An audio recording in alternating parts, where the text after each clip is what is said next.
Hello, everybody. Welcome. This is Terrell from Terrell03.com. Today is Monday. It's July 13th, 2026. It's 10 a.m. Central Time here in the Ozarks. My apologies. Going through detox. I just really don't feel well. Let's see. Question and answers. China's gold power play to make Western paper price manipulations obsolete. That's kind of what we've been hearing for a long time. China and BRICS, they're putting together their gold-backed, commodity-based. It's going to be more than just gold. Currency. Whenever people in the past, thinking of Gaddafi and his gold-backed system, so he had to die. Saddam Hussein didn't want to value oil in dollars, and he went by the wayside. Like John F. Kennedy and Abraham Lincoln, that messed with the money manipulators. The Chinese are working with the global bankster cartel. They're in bed with them. The dollar, well, the yen first, then the euro and the dollar. Fiat currencies are going to go under, and BRICS is any nation in the world should be, whether it's Middle East, whether it's Asia, with South America, Africa, they should be joining BRICS and buying more gold to add to the pile of gold that's going to back their system. So BRICS is going to be used the way I see things. BRICS is going to be used to take down Western civilization as we know it. The euro and the yen and the euro and the US dollar. So we can be brought under the central bank digital currency. So the prison state infrastructure is being put together down below. One's being built about 10 miles from Brian's house. So he's kind of on these topics. But the metals have been supposed to pop in price. Demand destruction right now is helping the metals to stay down low, along with the manipulation.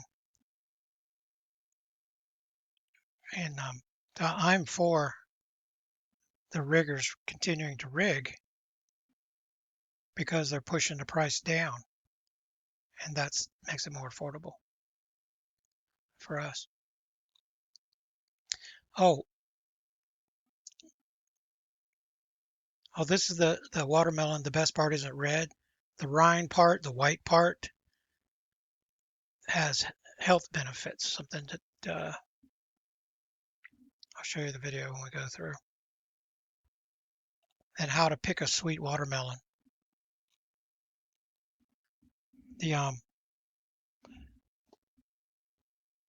I've had to learn.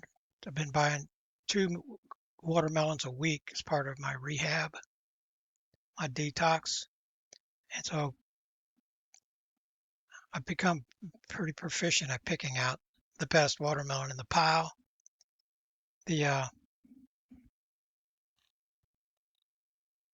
a video in here, and I'll get more onto that whenever I pass through. The Monster El Nino 2026 caused another heat dome. I've been warning you about the heat dome. It's building, and it's just going to get worse and worse. It's going to drive temperatures in the U.S. higher. So Brian and I went back and forth. So you lived in Arizona for 34 years. He's a lower Southwest guy. And Marv's over there in California. And Arizona is famous for its super hot weather. It'll be 120 degrees, and you hear about it's a dry heat and all that. And so the article, the heat dome and everything, it's already super, super hot in Arizona, so you're not going to notice much of a change in Arizona. The rest of the country, it's we are definitely way hotter than normal across the number of heat records. It's most notably a severe heat wave, 1,300 daily records across 40 states. On the holiday weekend, almost 150 new high temps. So that is the pattern for sure. So we have a perfect storm forming against us. Food, cost, availability and cost. Eventually, what we're going through is going to lead to rationing, food rationing. We're still going through 2025 canned goods. You're going to notice in the grocery stores the way that the shelves are stocked. It's going to be, they're trying to hide that fact that we're running out of canned food. Then fertilizer crisis, drought, diesel shortage. We're getting ready to hit the that sucking sound is the bottom of our reserves. That's what Trump is just using them up and sending a lot of it overseas, which a lot the heavy crude that's in reserves has to be sent out because our refiners don't refine it. So it has to be sent out and turned into diesel, turned into jet fuel. The United States is between the rock and the hard place. Of course, you know you're keeping up with the war, what's going on in Iran, the attacks that are happening right now.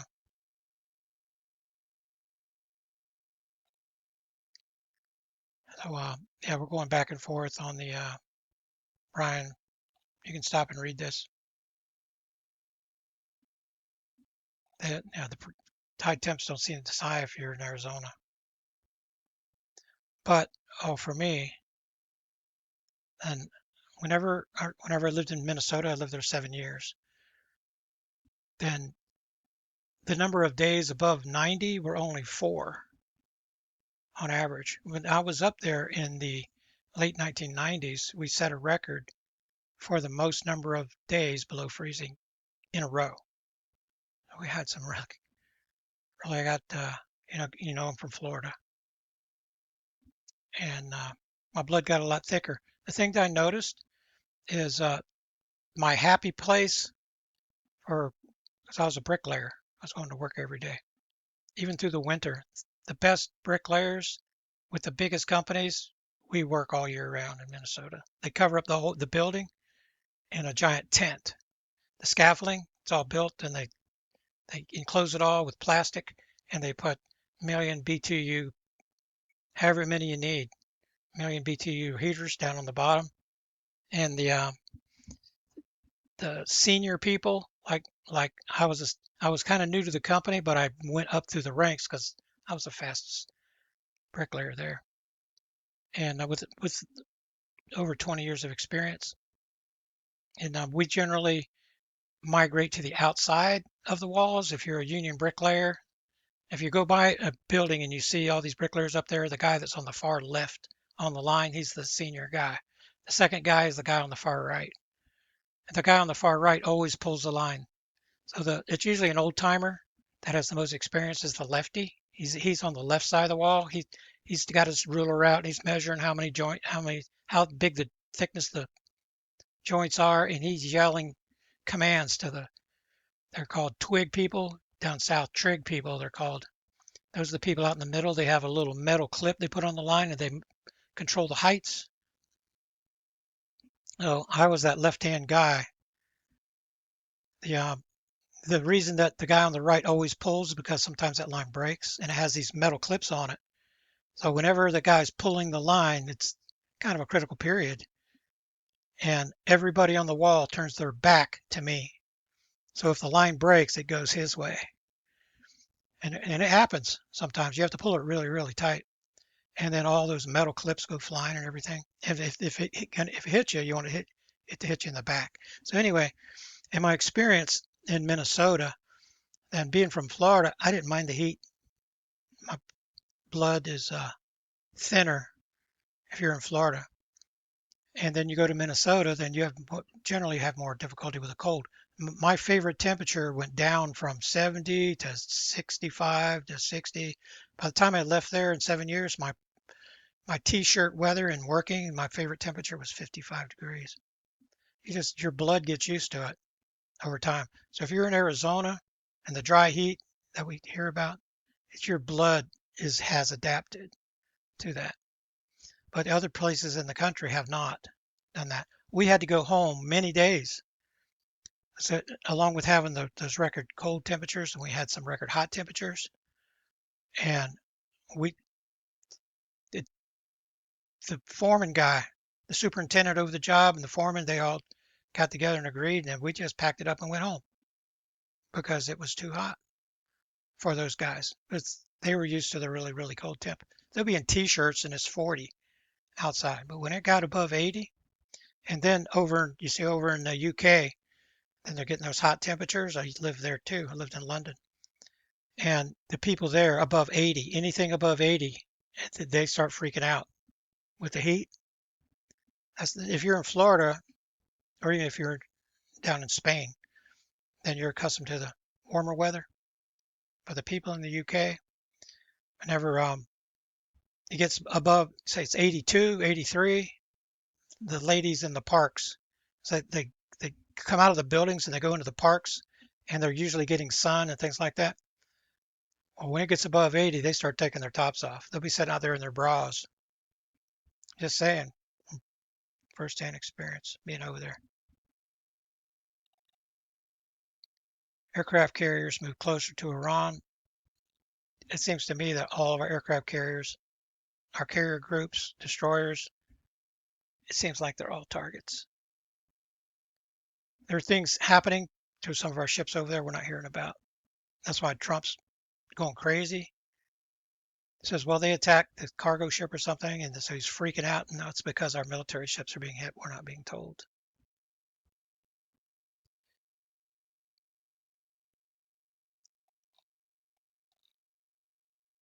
Then the data center coming to my community. This is Brian again. Say no to project. So that I've looked into this a little bit. The pattern is that the billionaires come in and they bribe the public officials. The public officials, when there's too much debate on the topic, they'll just close the doors and they'll vote behind closed doors. And all of a sudden, it just is happening. It's happening to a lot of communities. People aren't being listened to, and it's because of bribery. This is only 10 miles. And then the data center owners are supposed to pay for the power and the water, and it's not happening. People are getting your power bill, and it says how many watts that you're using and your usage, and how much per watt, 12.5 cents or whatever it is. But now there's these delivery fees, there's all these other fees around the data centers. And that these other fees will be higher than your actual power bill. So people are getting $500, $600, $700, $800 power bills is to pay for the data centers. And then the water. You already have a water shortage out there. So the water, for some reason, can't be reused. You can't just like your radiator in your vehicle. It cycles through. The air goes through your radiator, cools it, and it's reused, right? Not with these data centers. They use the water, and then they're supposed to clean it, and then it's put back into the system or some craziness. A whole lot of water is being used. Billionaires are bribing. Just watch when your power bills start going up and up and up. Look at the fine print. Sit down and look at your bill really close. You'll see these extra fees. It doesn't say for the data center. They have other ways of disguising it. An explanation I had not thought of, Karen. This is for the data centers. These facilities are brains for tens of millions of humanoid robots. The current theory is that all the water supposedly used is just to cover the fact that it's disappearing due to the drought, rising magma plume causing the heat, and they're storing water for their own use in their bunkers. Any other thoughts? Thank you for writing. The elite tapped into the aquifers early on. Remember, the Underground Arc City program began in the 1930s. And with the idea of we have to have water. So that's one of the power in water. That's the first two things that you need. Just think about what you have to do when you buy a new house. You have to call the utilities. You have to get the power turned on and the water turned on. Water in the sewer, right? Garbage. Same thing with all this stuff. Underground cities, data centers, all of it. Then at some point, the data center's need for power and water is in direct competition with the human population. Think that all the way through, and then you can kind of see the writing on the wall. People are being replaced. Life expectancies are going down.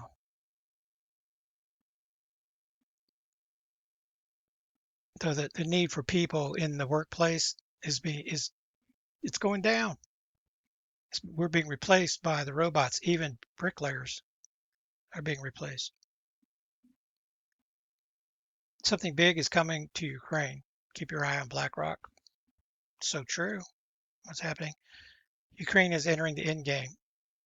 Either the war ends and BlackRock, the International Monetary Fund, global investors move to rebuild a shattered country, or escalation pushes Kyiv toward total destruction. Well, both of those things can be true. But the Russians are going to take Ukraine. Why wouldn't they?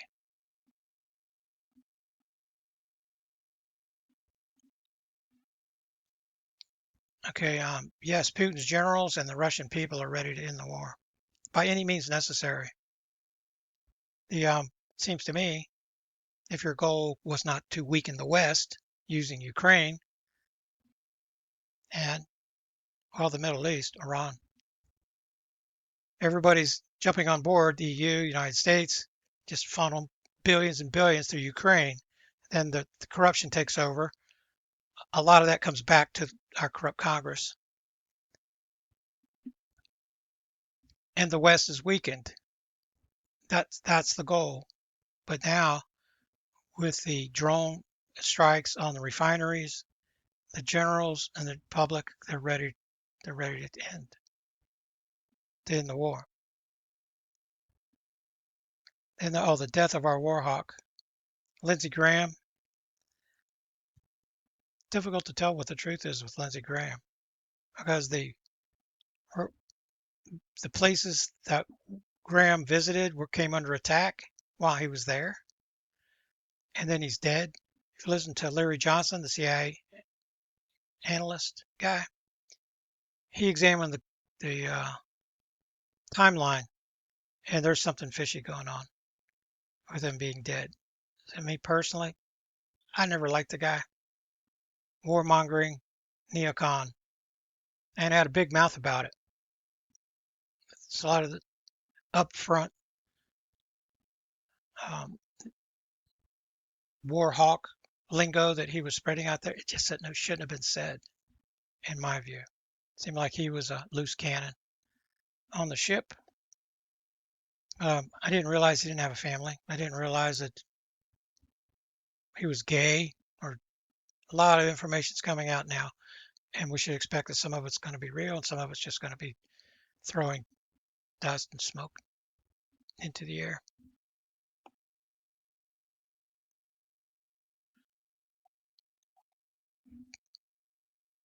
Hey, before I get into the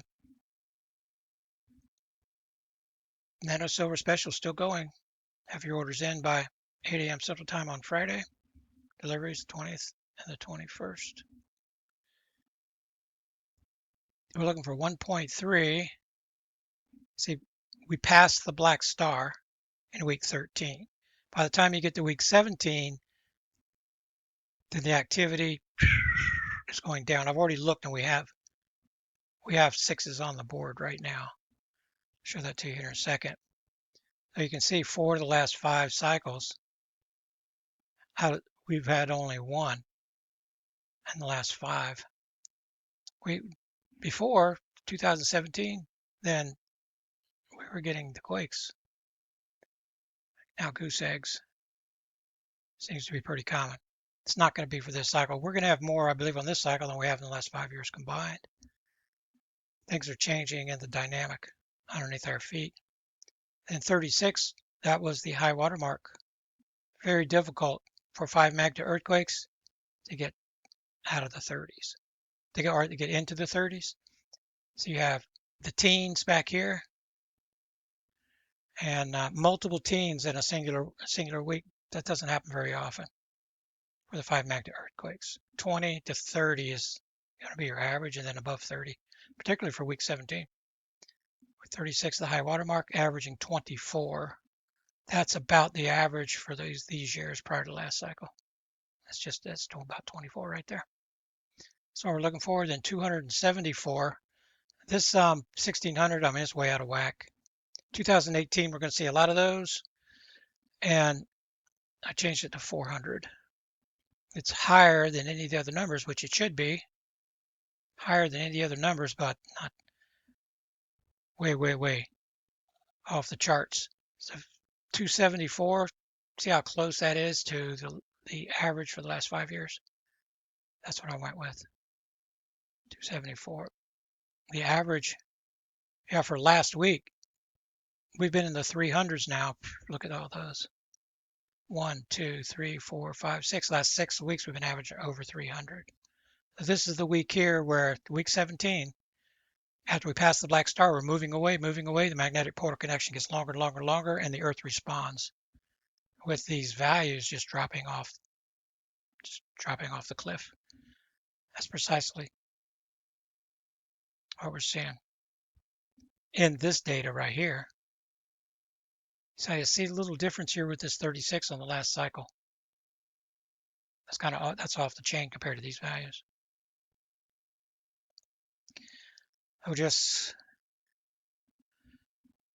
So my speculation about, I'm showing you the whole week for a reason, and I'll trim it down to, since I gave you a report last. But the bulge, it's not fully defined, fully developed, but see the pattern of 5 magnet earthquakes around Antarctica. This has reappeared. And then you can see the outline of,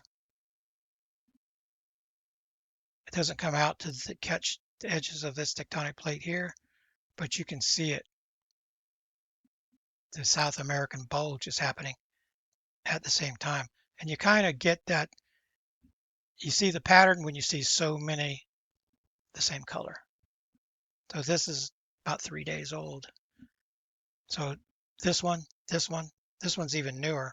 But they all struck 3 days ago around the continent, the perimeter. And then you can see it's older here and younger here, newer, but you can see the outline of Africa too. Of the Antarctica continent, South American continent, and the African continent are all bulging at the same time. I didn't expect to see this moving through this low period now. We're moving away from the black star, but it is happening. You're even seeing all this white along the coast here of Asia, and I'm wondering if we're going to see more of an outline here once this pattern down here is finished. So maybe even by the time that I'm making my report, you're already seeing the new activity here. Maybe it's going to kind of surround Asia, be the Eurasian continental bulge. So that's what's happening globally. It kind of stands out. See the 6s? 6.3. Now these just struck. This will be on next week. So now I'm wondering. Yeah, that's a high, 6 mag. This is going to be on the report. This happened more than 2 days ago. Looks like last Friday. So there's going to be at least one. And then these just struck. They're looks like they're going to be next week in next week's report. Since I gave a report last, and in the origination zone, those sixes, 3 of the deep harmonic tremors below the Fiji side of the origination zone. What's the depth on this fella here? 426, barely in the transition zone. That's up near Japan. See if we get the Kuril Islands, and then start over again down there in Indonesia. A couple of 4-pointers on the U.S. West Coast. See, there are the 4s that are out there. And I saw a report from Stefan Burns at Garlock Fault. That is, it's a fault that comes in 90 degrees in Bakersfield from the San Andreas Fault. And that's the scary one. It shouldn't be moving the way the San Andreas, it runs this way. You see the activity all the time. So we had a tectonic plate break out here in 2013. That started the higher number of 3 magnitude earthquakes in the center of the United States. They just started going up and up and up and up. Well, what happens is the pressure, these plates that are pushed up against the Rocky Mountains, so against the North American Craton, I should say, those plates are pushed up against it. And then when you got that tectonic break back here in 2013, then you started getting cascade of these tectonic plates moving away.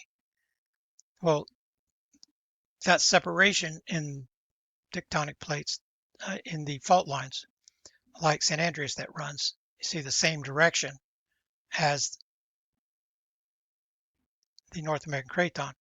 So these plates that are moving this way, the fault lines that are moving this way, you're getting that separation. They're gradually moving in this direction in slow motion. The Garlock Fault is going this way.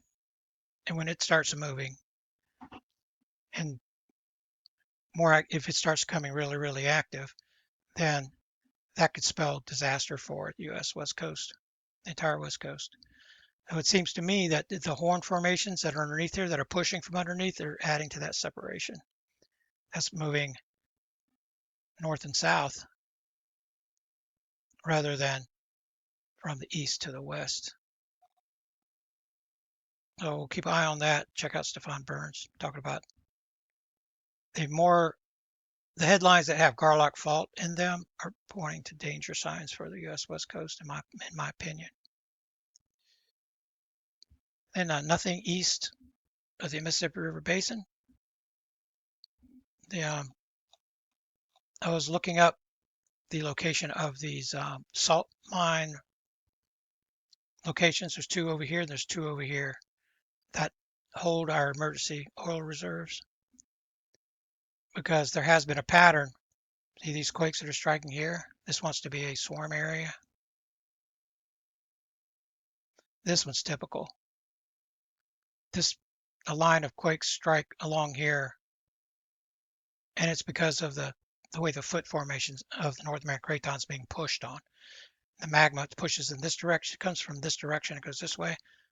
Whenever the activity is from the south, then this position is further down. When the magma is coming from the west more, this pushes all the way up into Kansas, Nebraska. So this is normal activity since 2013 anyway. But this activity, the toe formation of the foot formation of the North American Craton, that's what this is. This is relatively new for this formation. This quake swarm area. That's where you get the most of the quakes now. It was out of the Oklahoma quake swarm area. That's what it used to be. Now, not nearly as much activity here, way more activity, the toe formation. And then this is the new activity that's away from the North American Craton.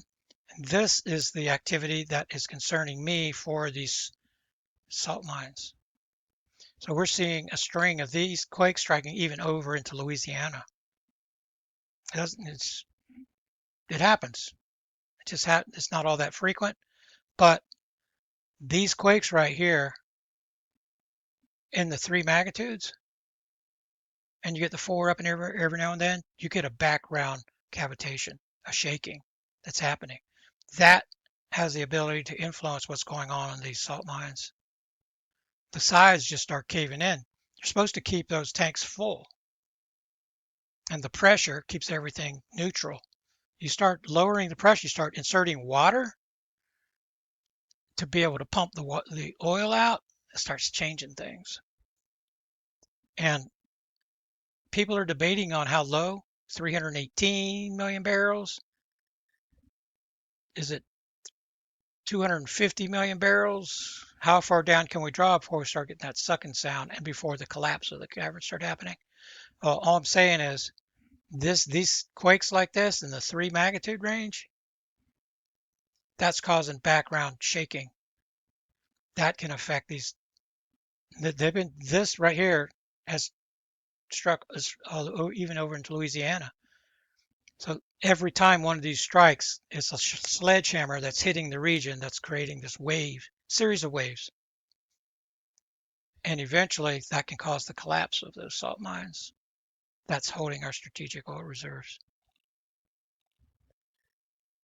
Then 2.9 under Lake Michigan, that might be the strange quake of the week.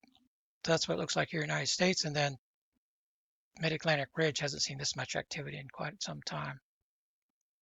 Northern regions. And then the quake swarm area, well, I'm showing you the whole week.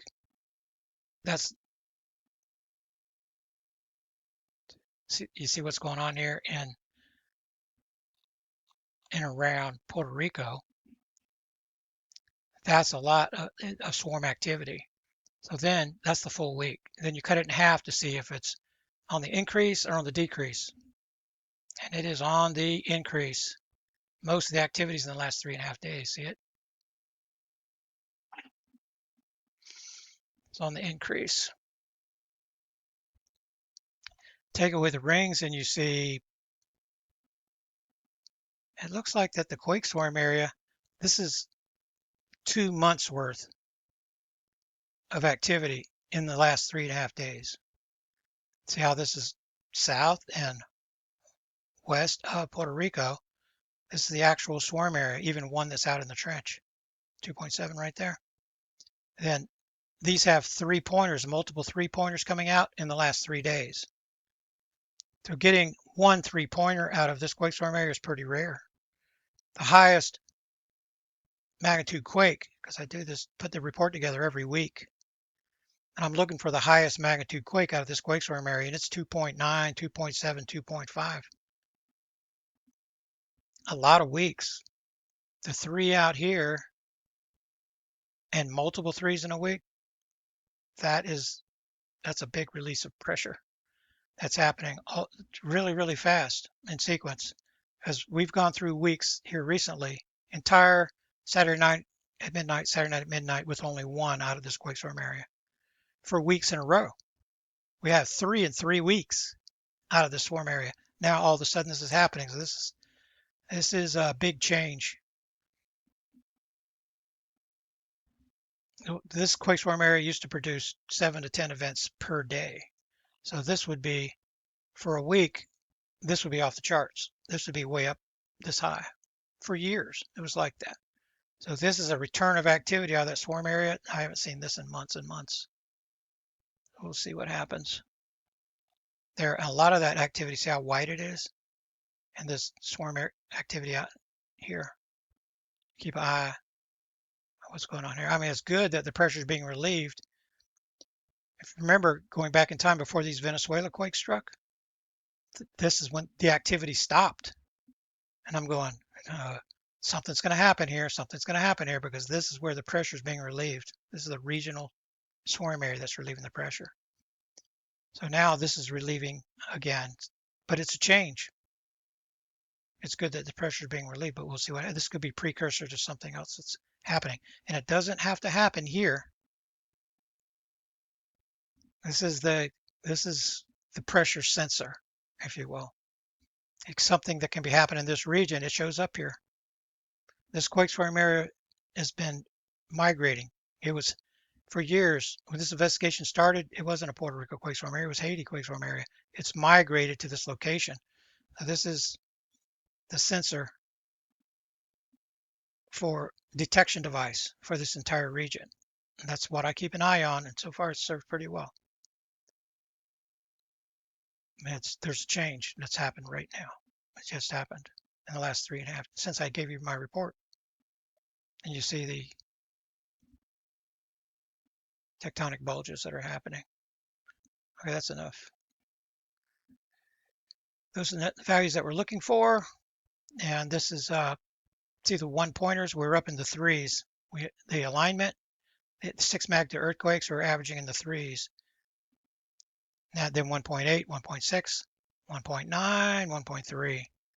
As we're moving away from the black star, the 6 magnitude earthquake averages are dropping.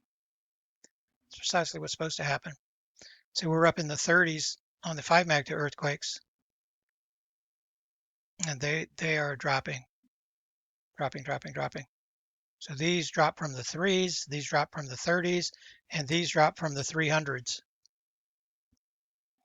That's the way it works. So we just fell out of the 300s. We had 1, 2, 3, 4, 5, 6 weeks consecutive of averages for the last 14 years being above 300. Now we're moving away from the black star, and we're down in the 270s. So we're going to keep watching is this value. See if we get down into the green 299 and below. See how we've been into the reds. Last week we had 267. So we'll see if we get back into these blue values, 50 events below the 10-year average, and the green values, 299 and below.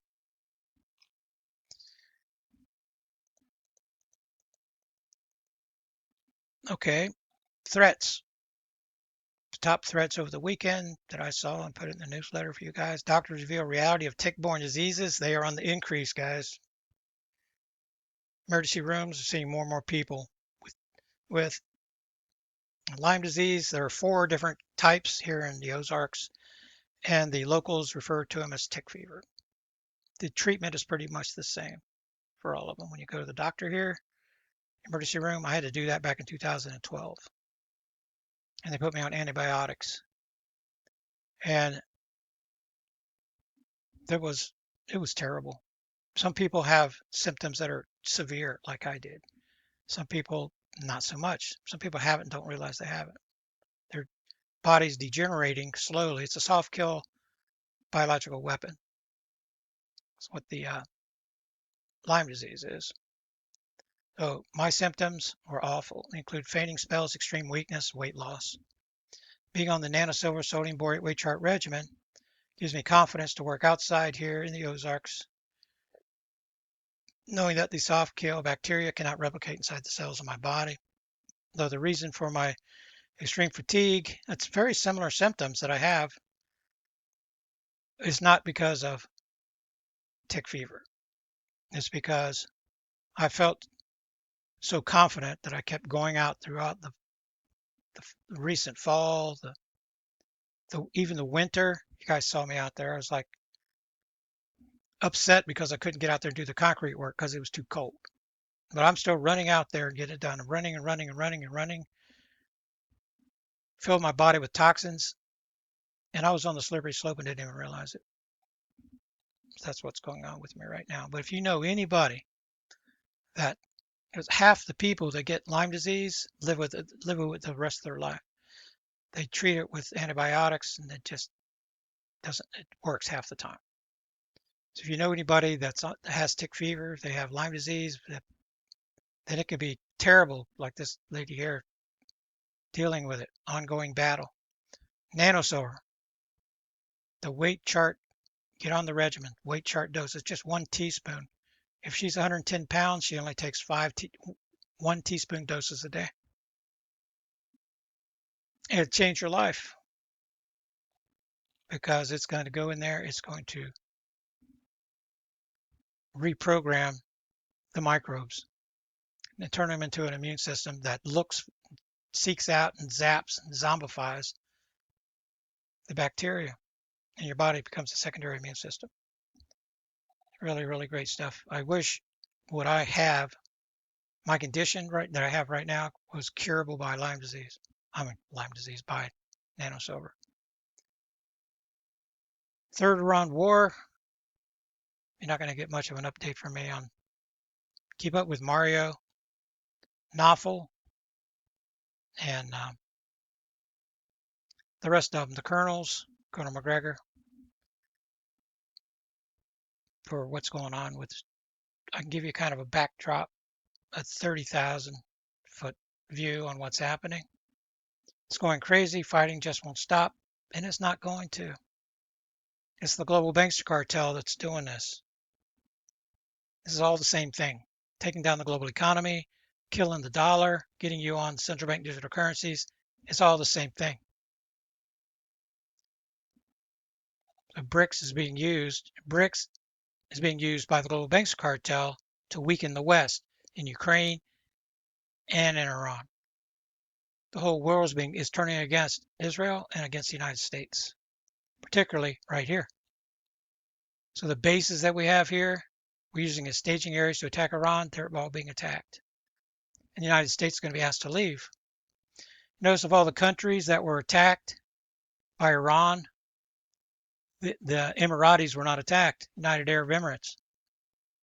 They're the ones that have been in bed with Israel for the longest. They were being attacked earlier, but not recently.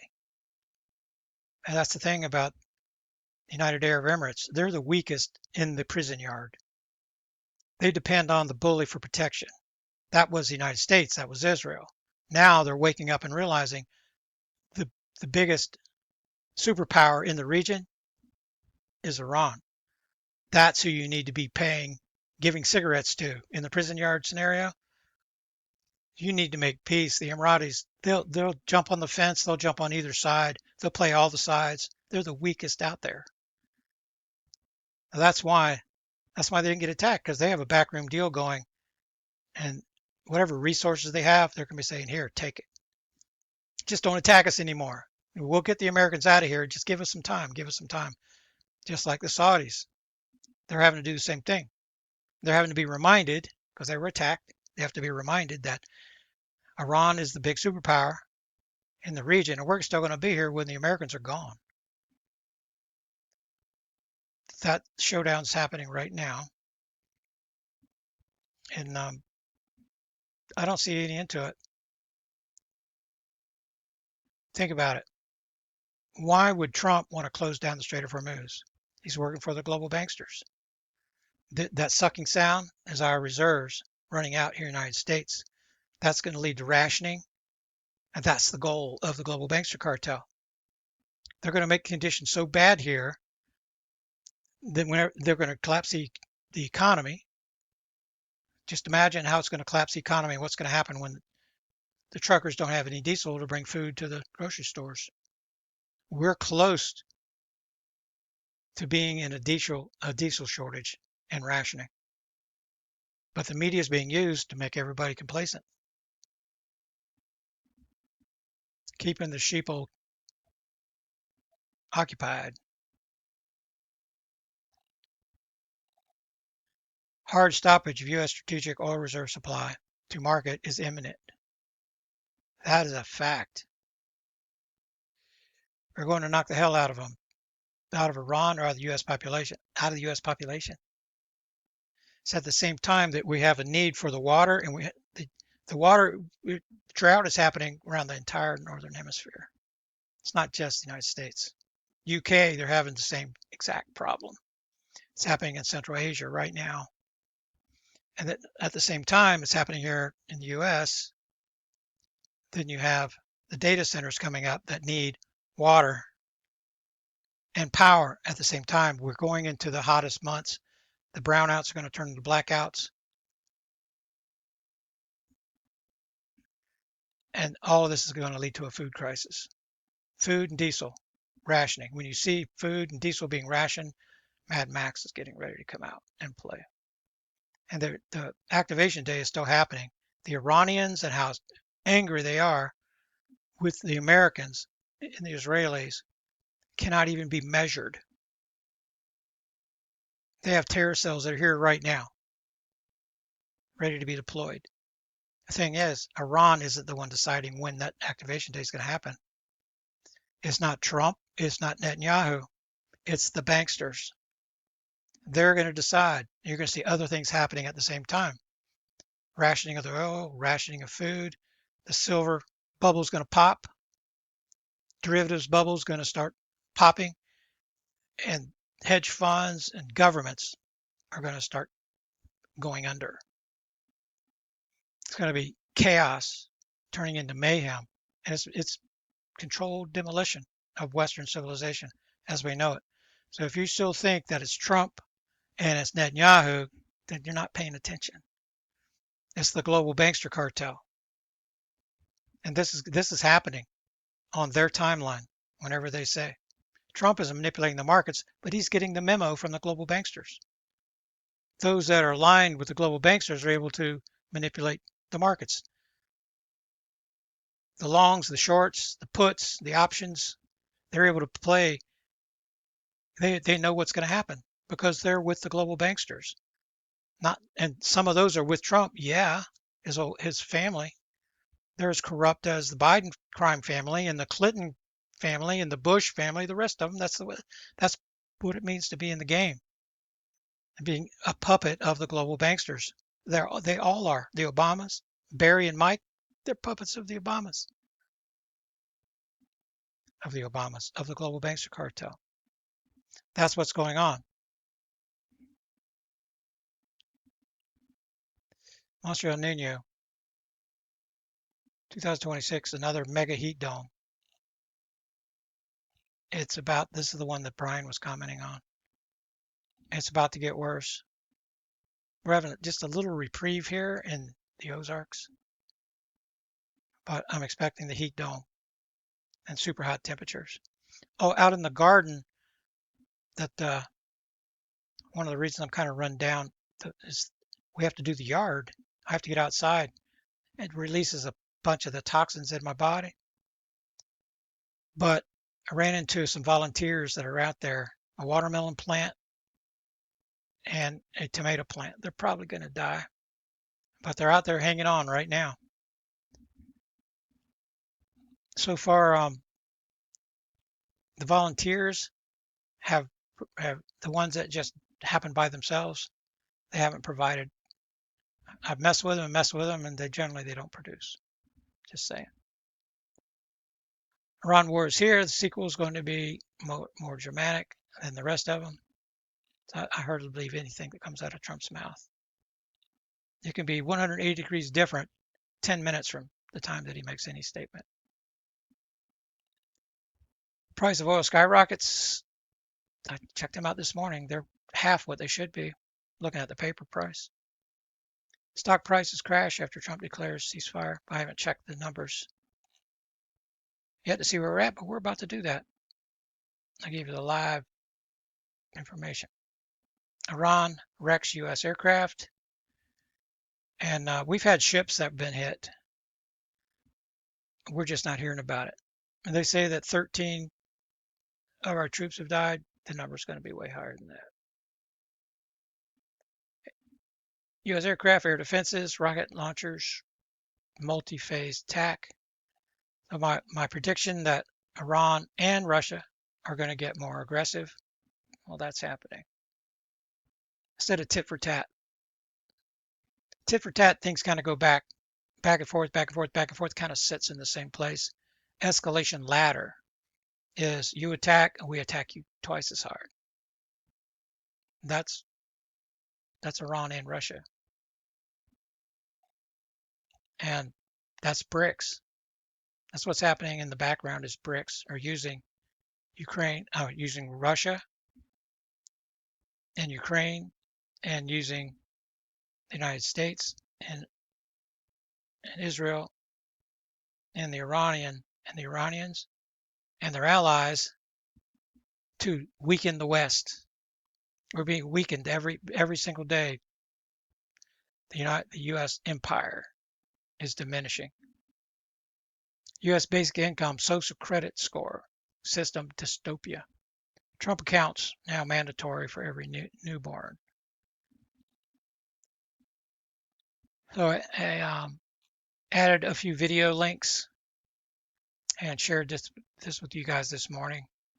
There's a lot more with these Trump accounts than meets the eye. At some point, the demand for humans in the workplace it's diminishing with every passing day. But something has to be done so that the people don't just starve to death. So this basic income deal has to happen. So this plan looks like to me is being rolled out. It's mandatory. Trump accounts, getting the kids enrolled. This becomes a blueprint for enrolling everybody into everything. When the collapse happens and people can't get their Social Security check and people can't get their welfare check and their EBT and all this, then there has to be a mandatory. Well, it's going to be mandatory, but everybody's going to want into it because they can't get their check. So the door is going to be open wide, and these people are going to come in instead of they'll be able to get their credits. You call it whatever you want, Fed now dollar, whatever you want to call it. They're going to get their credits using this system. It's a very similar system to what's going on with this. Your social credit store system dystopia. That's the direction everything's headed. It's not the whole thing. It's just a piece of it. But by looking at those pieces, you can say, this is what they have planned. They have in store for everybody. First of its kind, this is in the links at the top right here. See some things added here. If you guys haven't heard of Tina S. So I was looking up some Roy Clark and different guitarists and things. And this Tina S came across my screen over in the column and I checked her out. She's a French lady. Oh, she's in France. She's from Yugoslavia, I think. But if you have any, if you like watching somebody that can really play the guitar, I think this lady right here might be the best guitarist that I've ever seen. So I want to share it with you. Link. How to pick a sweet watermelon. We're going to go through that. At least the basics of it. So when you go to pick out your watermelon, you're going to know. If you don't already know, first of its kind, pre-prescribed emergency medication kit. Brenda, you sent this in. And that link is in the top of the newsletter. Or you can check it over at Brett Bart. Helps people avoid the ER. The trend in the United States, hospitals are shutting down. The distance from you have an emergency in your house, the average distance, if you live out in the countryside, the average distance to get to that emergency room is growing a lot. You could be 2 hours, 3 hours away. So that's one benefit of my remote control surgery system. It's not just surgery. It's pre-surgery exams, post-exams, it's doctor exams, period. The creation of the CPE, the controlled pressurized environment inside of people that's the basic building block, the foundation for remote control surgery of the future. People just don't realize it yet. But one of the selling points for my remote system is you can carry your doctor in a suitcase. You pop open the tripod, and the doctor insert the pressure sheath, and the doctor can go to work on you. Or he can give you an exam by remote control. You can do it in your house. And there's early on, then you have a pressure tech that comes out, opens up the case, inserts the sheath, sometimes creating the CPE, and then doctor takes over. I don't have an update for you on that yet. I'm told to be patient. I said, okay. It's easy to tell me to be patient. I'm usually not a very patient person. Just saying. A to B, alpha male type of guy. But having that temperament can get you into trouble, which that's what happened to me. So this moment right now, you say, Terrell, you just have to wait.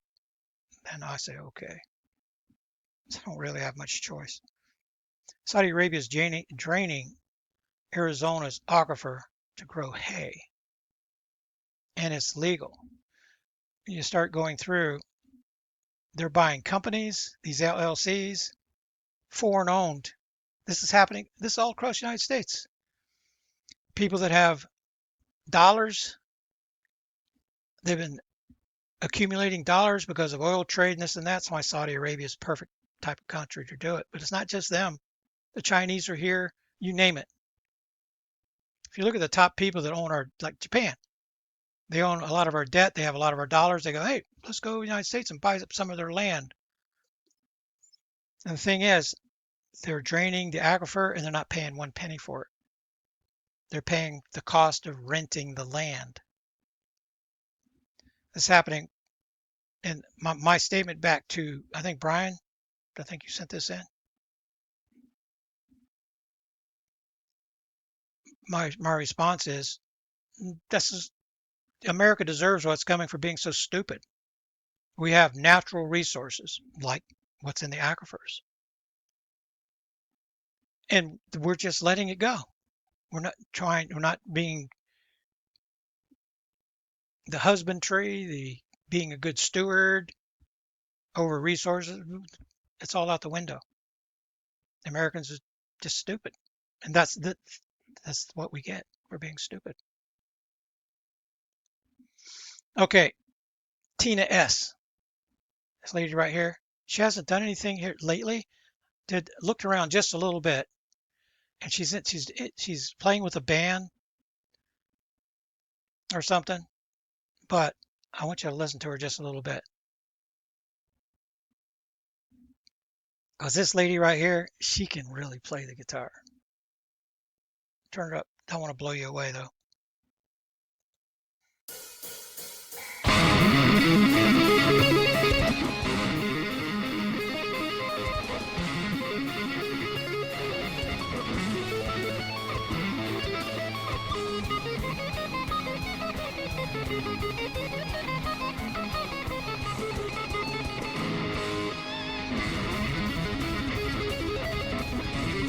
I'm not kidding you. That was 24 seconds. And I listened to these people that are seeing her for the first time, concert pianists that have played this Beethoven in a concert piano, and how difficult it is. And then they say here doing this, and they have the ear for music. You know, there's tests that you can do online even. You rate 0 to 5 to see if to do this type of stuff, you have to have the ear for it. To do the great singers, they have an ear for it, and the diaphragm and such. But I mean, you have to have certain kind of hands and wrist and mobility, and there's a lot of things that go into you to be able to do what this lady right here is doing. But the concert lady that was critiquing her work says she listened to the whole thing and she did not miss a single note. She is this super precise. It looks like there's chaos, but it's not. Every single note that Beethoven wrote in there is being played by this lady. So you might want to check her out. A lot of her work is from 12 years ago, and it is just really phenomenal. The link is in the top of the newsletter.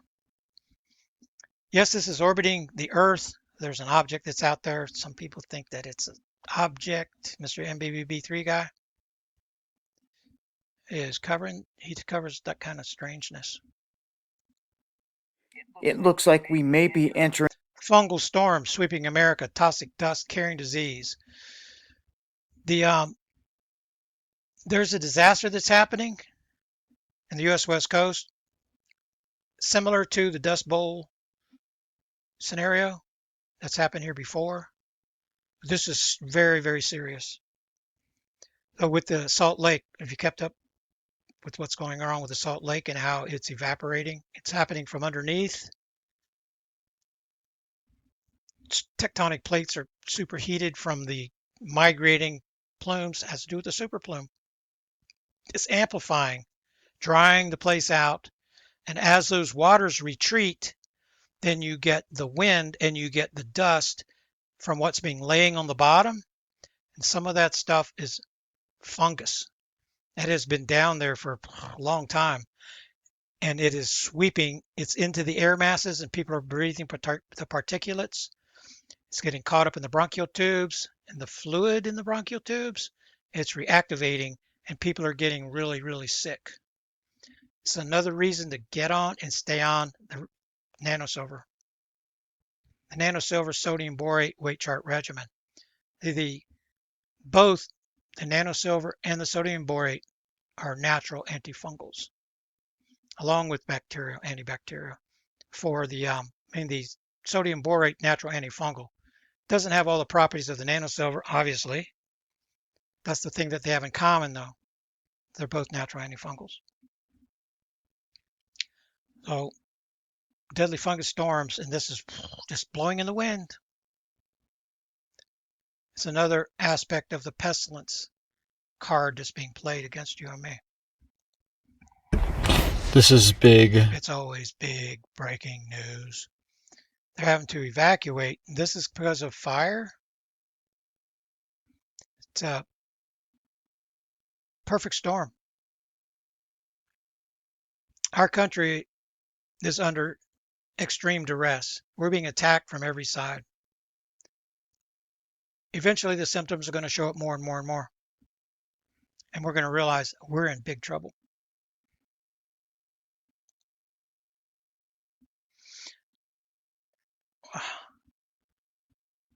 I found out that the type of butter that I'm eating is adding to my condition. Because most of the butter that's out there is not butter. It's not real butter. So when I was at, you can get this at Walmart. This Kerrygold Irish butter, it's expensive. But I've just found out that I haven't been eating real butter. And I went back to eating the sticks. I refused to eat margarine. I'm trying to be healthy.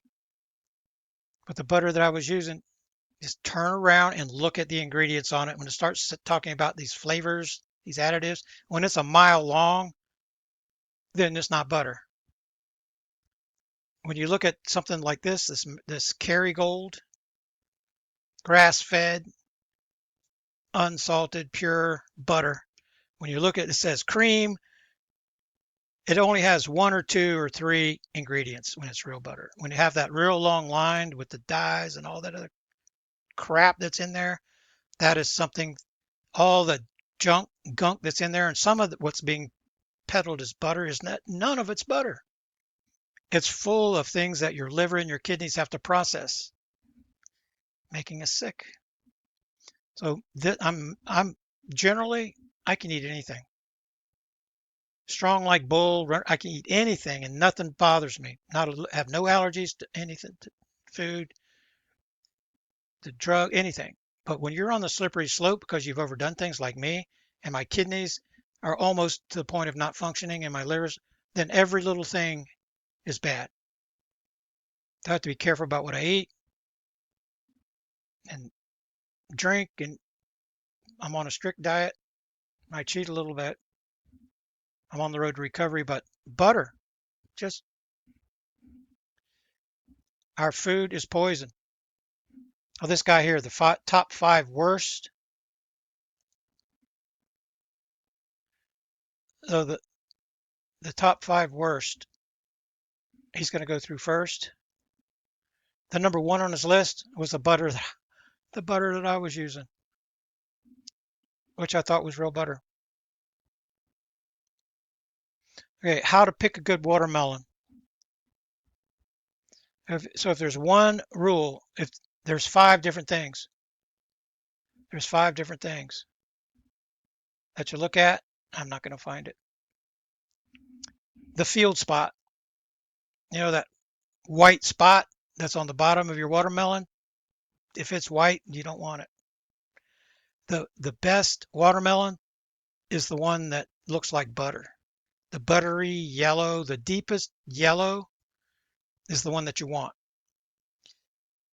If you only remember one rule, then you want the darker watermelon that has the buttery field spot. If you just use that one rule. Okay, the next one is symmetry.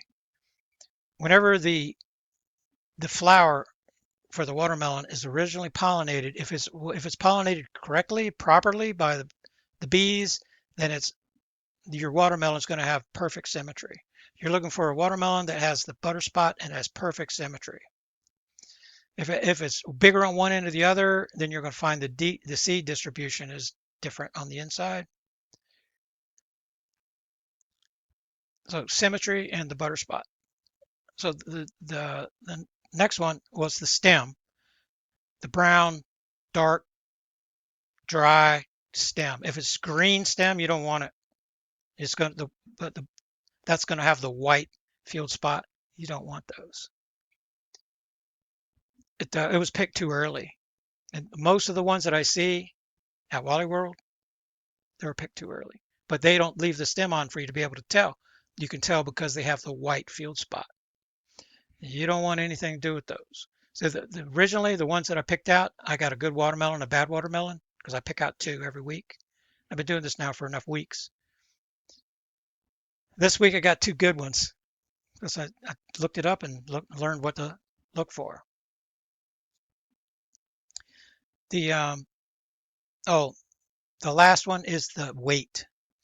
When you pick up two watermelons and you can't decide which one, the one that you want is the heaviest one. It's the one that has the most water still in it. Whenever they start losing, you can have a good field spot on it, but it's already started to dry out. It's going to be the lighter one.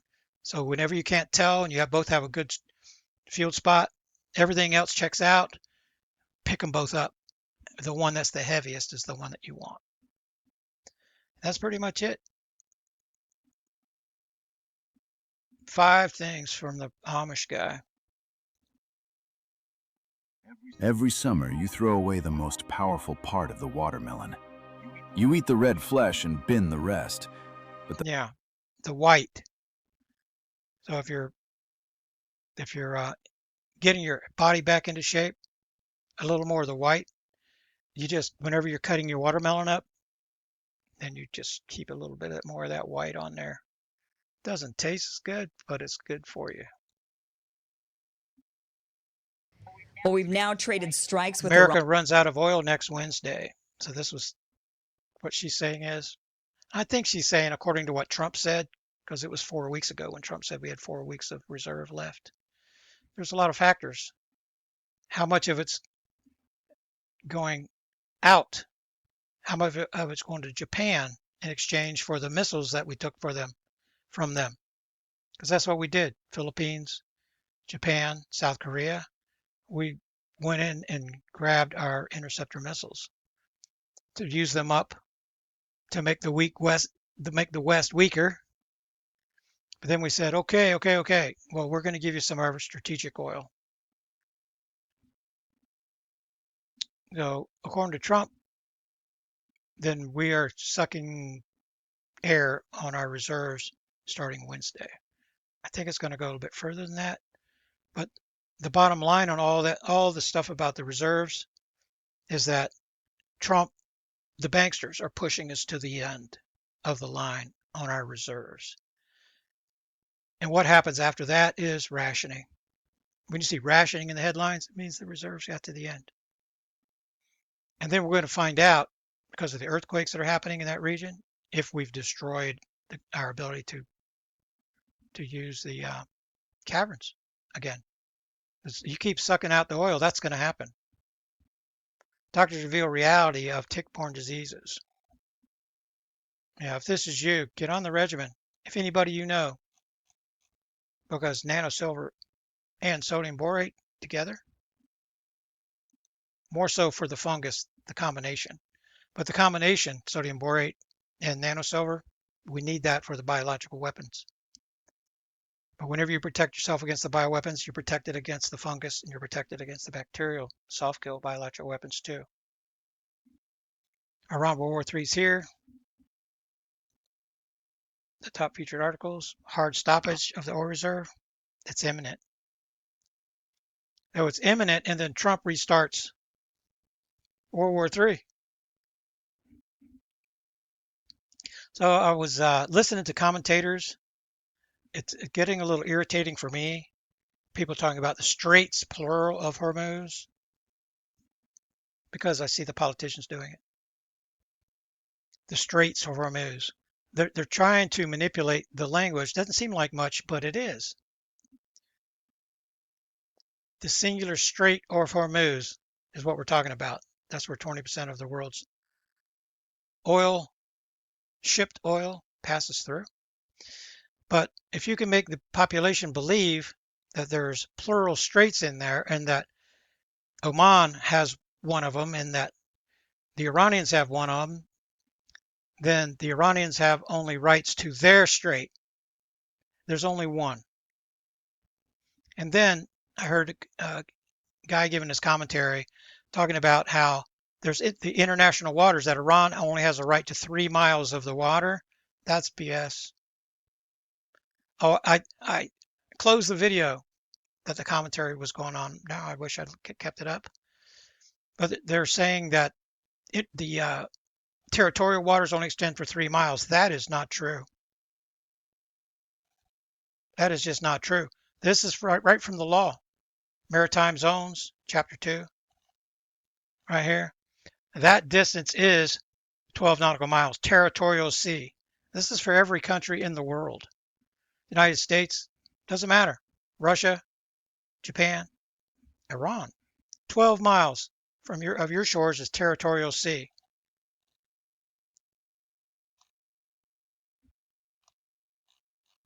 Territorial sea. Everything from the baseline.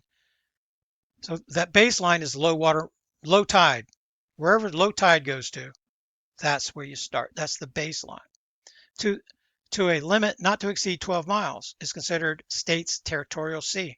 Territorial sea is the most straightforward zone. Much like internal waters, coastal states have sovereignty and jurisdiction over territorial sea. The United States doesn't have any jurisdiction over any of that waters through the Strait of Hormuz.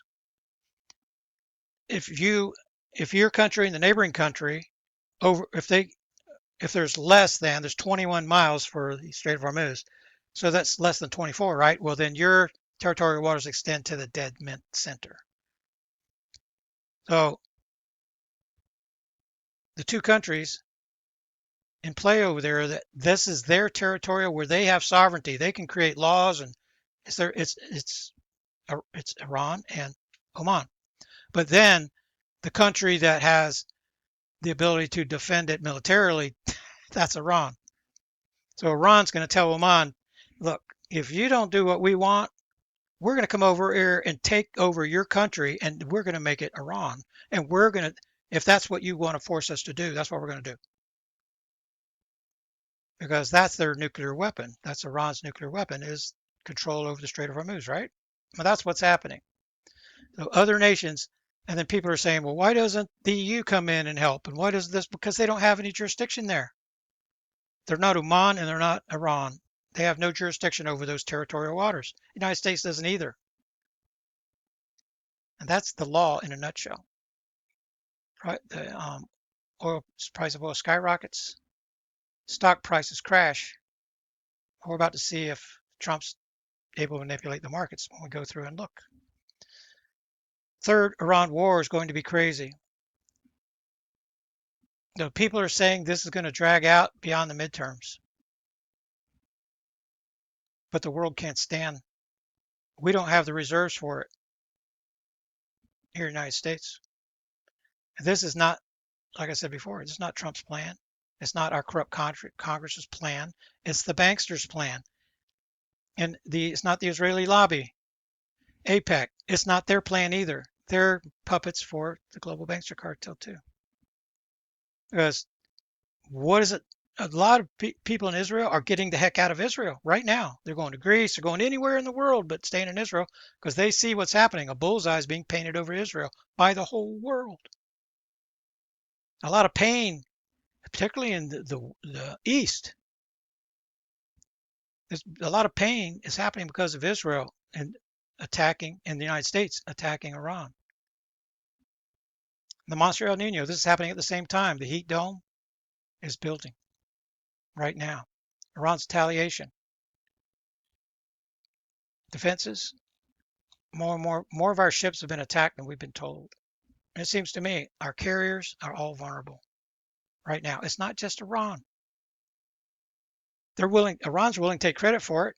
Bring on the pain. That's what they're saying. We want the United States and Israel to suffer.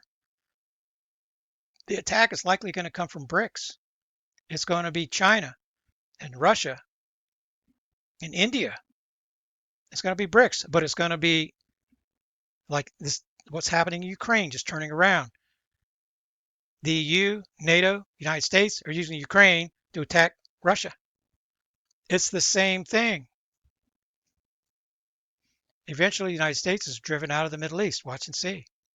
And people say, well, why doesn't Trump just walk away? Why does he just walk away? He can't walk away because U.S. military hegemony and the petrodollar are on the line. If you understand that part, you pretty much get it. Trump cannot walk away. He has to try to open up the strait. He has to. Then the whole world realizes, oh, the United States is a paper tiger. Well, the military hegemony is gone, which it's really already gone.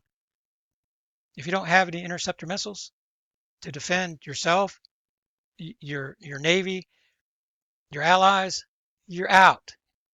And we don't have the rare earths to be able to rebuild our stockpile. We can't depend on China for that anymore. We're between the rock and a hard place. We're watching the end of the United States empire. It's happening right in front of our eyes. And you're seeing more, I'm hearing more and more coming about Cuba. Cuba's next, Cuba's next. Watch, we're going to be humiliated by Cuba. Just because BRICS is there right now. The Russians, the Chinese, they're there right now. They're getting ready for asymmetric warfare against the United States from Cuba. It's happening. And the global banksters are going to use Cuba like David and Goliath to beat the United States over the head. We're going to have these other things happening at the same time. The heat dome, the crops that are burning up in the fields, you don't have water for it. Farmers right now are walking away from their fields. They couldn't get enough fertilizer. Now they can't get enough water, and it's a catastrophe. It's happening right now. Keep watching for the R word, rationing. Universal basic income. This is what's coming for tens of millions, if not hundreds of millions of Americans. Universal basic income. How's it going to be paid? The central bank digital currency. Oh, we'll never have a central bank digital currency. It looks like a bad idea, right? Complete control, handing everything over. But it's going to be the only answer, the only solution. The global banksters are making sure of that. But just think about how much food you can buy with your new currency when there's no food in the stores. The move from $80 to $120 was all, this is what happened in January, all short covering.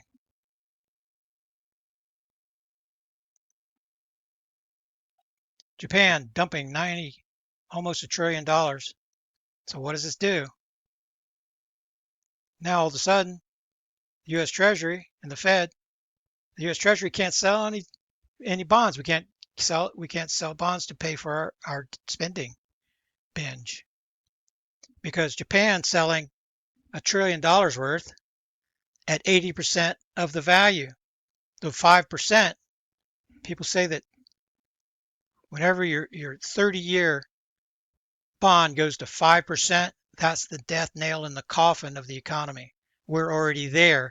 And the biggest debtor holder, it was China, now it's Japan. Now they are going to sell almost $1 trillion worth. You know, other countries are going to do the same thing. It's going to be way over $1 trillion. And they can't get full value for them. They're going to sell them 80%. Why in the world would you buy anything from the U.S. Treasury for 5% when you can get it from Japan for 80% at 80% for 20% discount? So discounted bonds. Then the other bonds that are coming out from the Elon Musks of the world, they're coming out online too. Billions and billions in bonds. Buy up corporate debt. That's competing with the T-bills too. It's all happening at the same time. Perfect storm in the financial markets.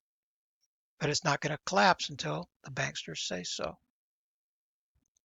Part of the perfect storm, difference between recession and depression. You know the old saying, recession is when your neighbor loses his job, depression is when you lose yours. He's going to be talking about, I haven't seen it yet, but he's going to be talking about percentages when you go below 20%.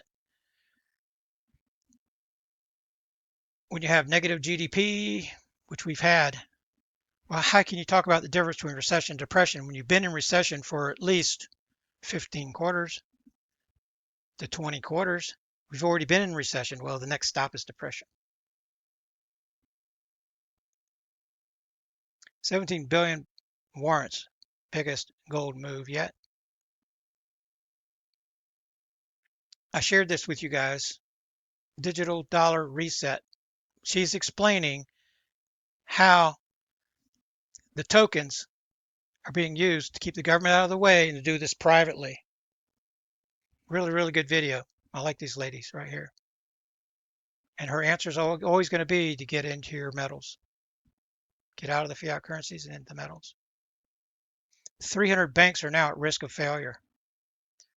The back door of the Fed, the off-balance sheet, is going to keep those banks going until the banksters say to crash the system. Enough banks are already in failure mode. They already have cash flow problems. They already have to sell their T-bills, the older T-bills that don't pay anything, that are 1% or lower, because the interest rate was kept at zero for 15 straight years or near zero. So all those bills, the banks are holding them. And, you know, just think about it. A 10-year bond or a 30-year bond that was made during that period, that was created, the banks are holding those. And whenever, so they get the people come and want their money, and then the bank has a liquidity crisis, what are they going to do? They have to sell their bills and at a loss, at a big loss. So they crash. The bank should have already crashed. But the back door of the Fed, they go to the Fed window and they say, here, please give us this money. Here you go. So the banks stay liquid, but they're really not. They're really insolvent. That's happening not just for banks. A similar situation is happening with house loans and car loans that are in default. And the banks say, we're going to pretend, we're just going to roll you over and pretend that you've been paying and start you from here. So instead of your note and your mortgage being due by this time, we're going to put 5 more years on it. We're going to let you stay afloat because they want to keep the house on the market because there's too many foreclosed houses on the market already. The whole system should have already collapsed, but there's been this backroom finagling that's been happening. It's in the credit markets, private credit. It's in commercial real estate. It's in houses, residential real estate. It's in vehicles. It's in everything. Everybody's kicking the can down the road to keep the system from collapsing. The banksters are playing this game, the global banksters, until they say, okay, now we're going to collapse everything. Whenever they say I'm going to collapse everything, the banks are all of a sudden not going to be willing to kick the can down the road on these mortgages and on the vehicles and on all this other stuff. And then the Fed is not going to open up the back door for these banks. They're right here. The 300 banks that are at risk, they're going to go down too, because they're going to be under stress from all the real estate, commercial and residential, the bad loans from the cars, all the real estate. It's all piling up and piling up. It's going to collapse whenever. So that's a symptom. He's describing a symptom of the crash that's definitely coming. Federal deficit reaches astounding levels. I looked at this, and they're talking about 39 trillion. Our real debt is over $250 quadrillion. Way over. The derivatives bubble is $3 to $4 quadrillion. That's what's going to pop. So they're looking at 39 trillion going, oh my God, look at the debt. That's nothing. That's a drop in the debt bucket. It looks like, what was it earlier? 73. It's, yeah, see the prices are on the way up, going on the up curve. See the up curve. That's the paper price. The real price, even higher. But, I was going to say, yeah, down 200. I mean, still really that's still kind of flat. It's above where it was back in June. But the direction is looking down. Reality is trying to set in. People are going to realize, oh no, that sucking sound. 58, the bottom is 52. All right, that's where we are right now. People are saying that it's not going to go below 50 again. They see the 52 floor like I do. But, compared to where we were June 18th, this is buy. You decide what the bottom is. If you have the resources, I think most of us do not have the resources to be looking at silver. If you have lots of resources, though, this is being pushed way artificially low. People are going to realize there's a real silver shortage, but they just don't realize that yet. The premium between East and West grew just a little bit. It's up near 12%. But these prices are way lower than they were. Look where they were. But you can see what's happening. The rigging is continuing. It's still on a downward slope. 52. Looks like the bottom to me. And gold is down 2%. Yeah, it's being pushed down just like silver. When you have a liquidity crisis, the people have gold and silver, they have to sell it. They're forced to sell it. And that's what the riggers are doing.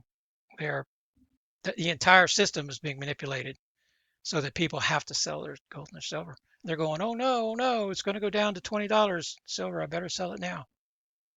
Then whenever it pops, because it's gonna, then they're going to wish they didn't. The ratios right now, 69.70, 952, 213, 89.30. Check out Justin. This is his price sheet. It should have today's date on it. Yep, 13th. So it's right there on that page, my Substack page. If you Google search Terrell Croft and Miles Franklin, that page in Substack, that page pop up. You have this right here will be right there looking at you. You're looking at what they have and what's sold out.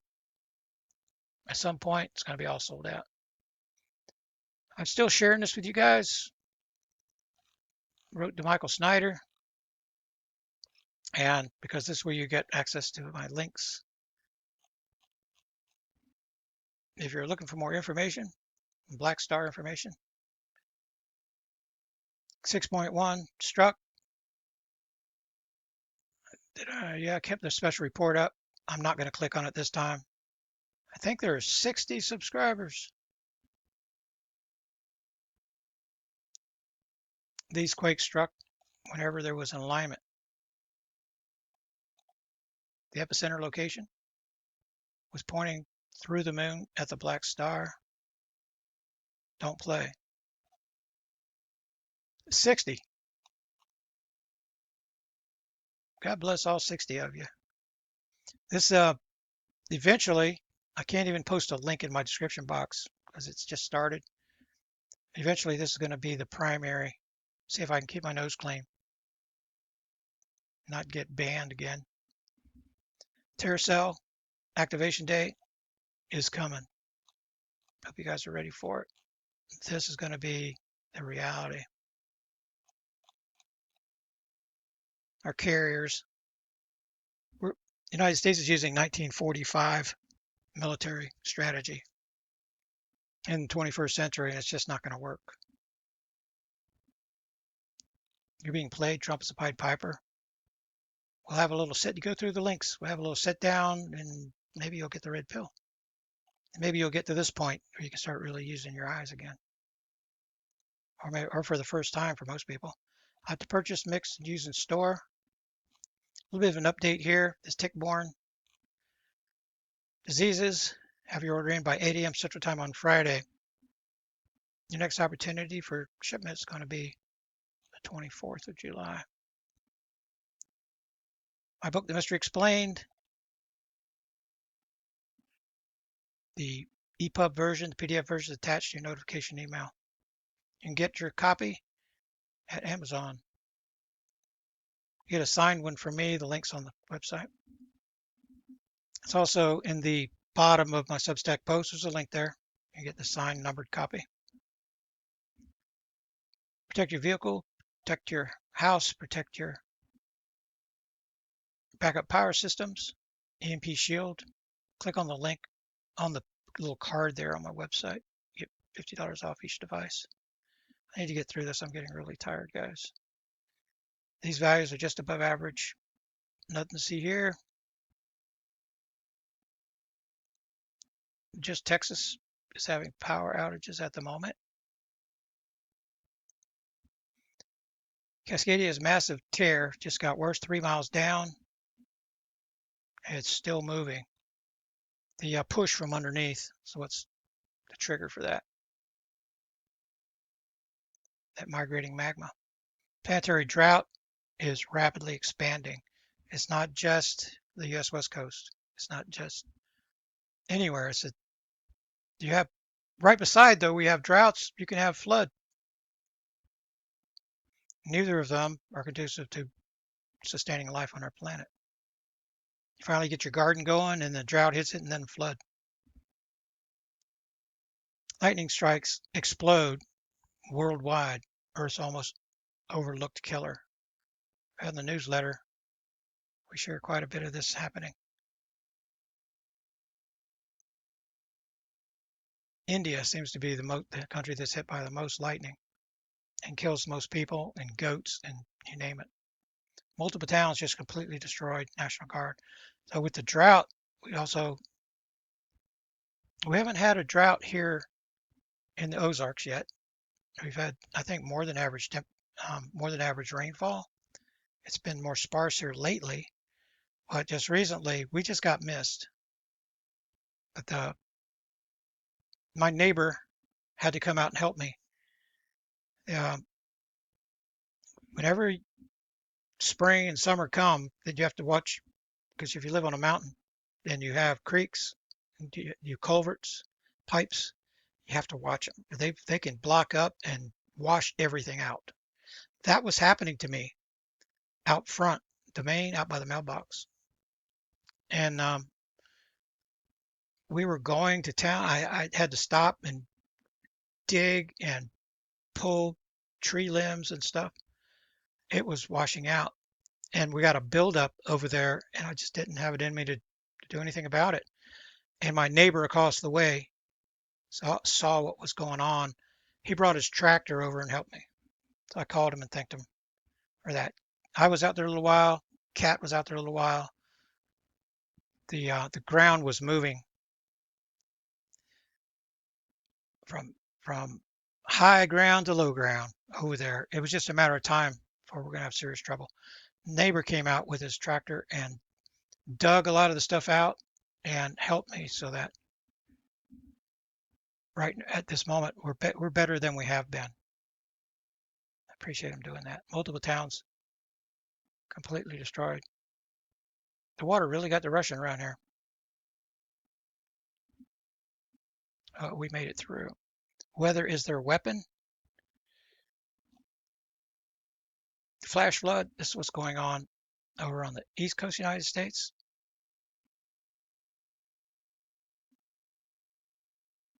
UK heat wave growing more dangerous. Water is vanishing and lives are at risk. It's not just here in the United States. Mount Etna's flank collapse is accelerating. It's moving in slow motion. A Silky Lady's been reporting on it. Now these people are reporting on it too. That could be a major catastrophe getting ready to happen over there. Minnesota governor declares emergency. Wildfires. Get ready for the wildfire situation to get worse. Volcanoes of the deep abyss. Geology warning. Eruptions from deep abyss are increasing. This is the kind of news we should see if the super plume is expanding, and it is. Huge shakeup is incoming. Complete metamorphosis of Earth has begun. He's warning about power grid failures. Krakatoa, 20 eruptions. Smoke is black now. Dangerous volcano is not stopping. Venezuela moved 2 feet. China tornadoes. Military command report. Trump hands media a death warrant. Reveal the leaker or go to jail for war crimes. That's more draconian measures taken by Trump that MAGA is going to applaud to. This has shades of Nazi Germany in it. And speaking of leaking, Trump does more leaking on Truth Social than anybody in the whole wide world. He gets up in the middle of the night and kind of goes spazzy, goes kind of crazy, and says things that he shouldn't be saying. This is the pot calling the kettle black, if you ask me. If these news people, if they give away their sources, they're no longer have any sources, and they're going to be out of business. This is a strike against the First Amendment, if you ask me. If there's something that's critical that's being done, somebody's broken the law, then there's channels that you go through. You gather up the evidence, like with anything else. You arrest whoever, you gather the evidence, turn it over to the judiciary. They enforce the laws created by the legislature, right? That's the way it works. There's no king here that is judge, jury, and executioner that's going to make the rules and decide. That kind of thing is happening. Russia killed Graham, claims flood the internet. Is there actual evidence? Difficult, since we're dealing with the Trump administration. Well, we're dealing with a United States administration, then there's a chance that we're never going to know the truth about what really happened. It looks like that it's a heart thing.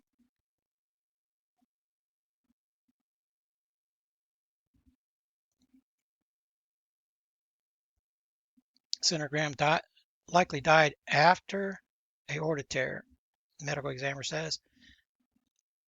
So do you want to go dive down the rabbit hole and go down conspiracy theory avenue? Then go for it. But this is just another righty warmonger, neocon. He's going to likely be replaced with another one.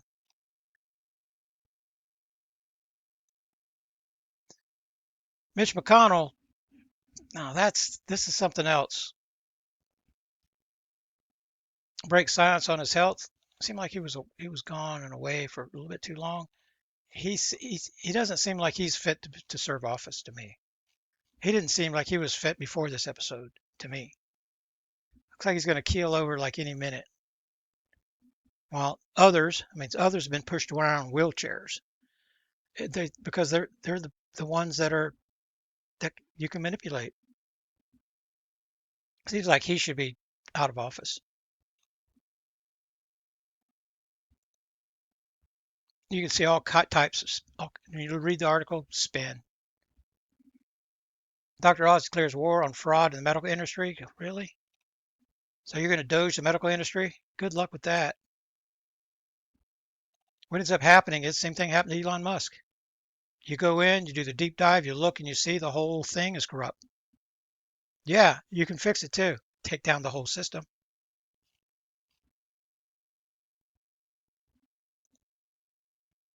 LA County issues advisory after unsafe bacterial levels detected in the beaches. This has been going on.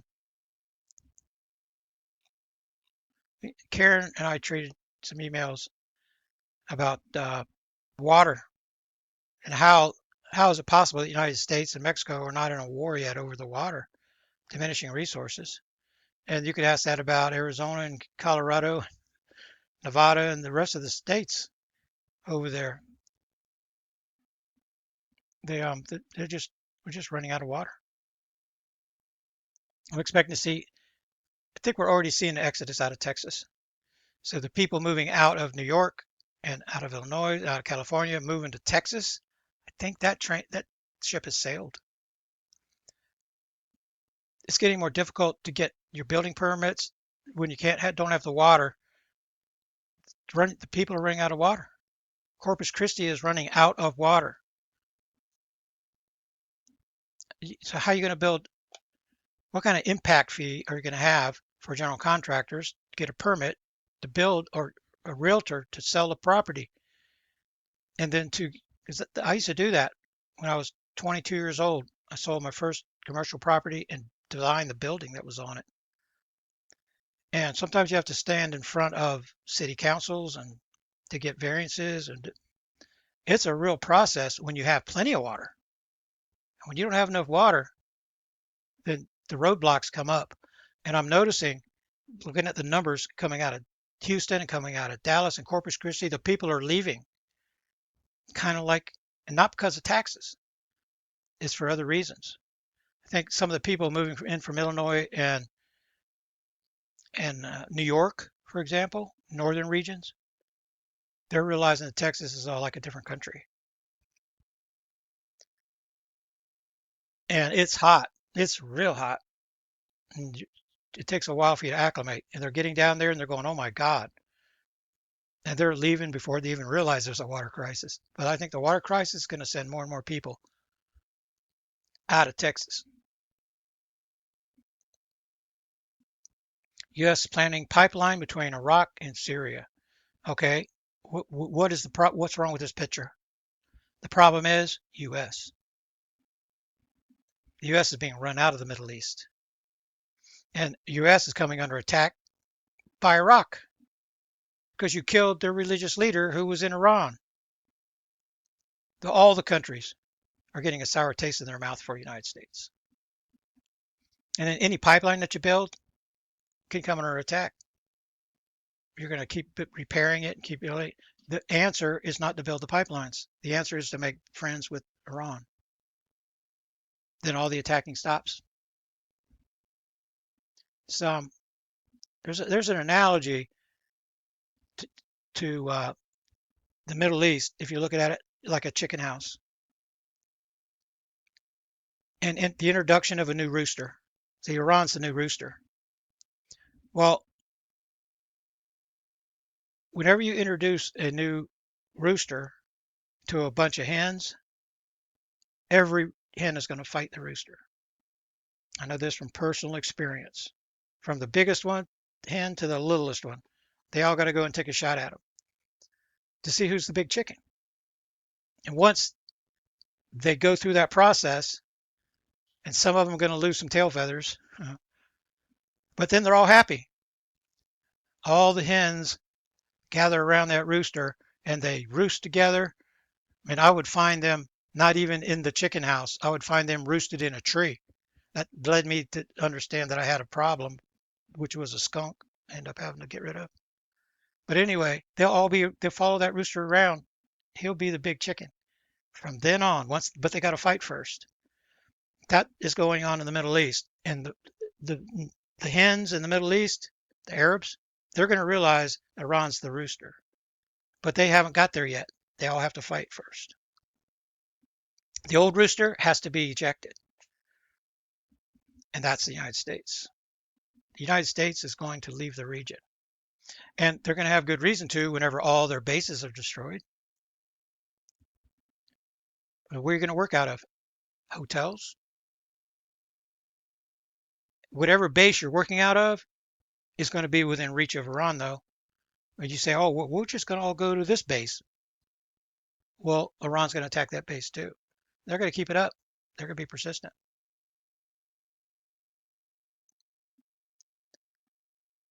Trump strikes fatal blow to the IRS. Tariffs, income tax out. Trump's signature to Marv. Trump does not have the ability. He doesn't have the authority. The executive branch doesn't have the power.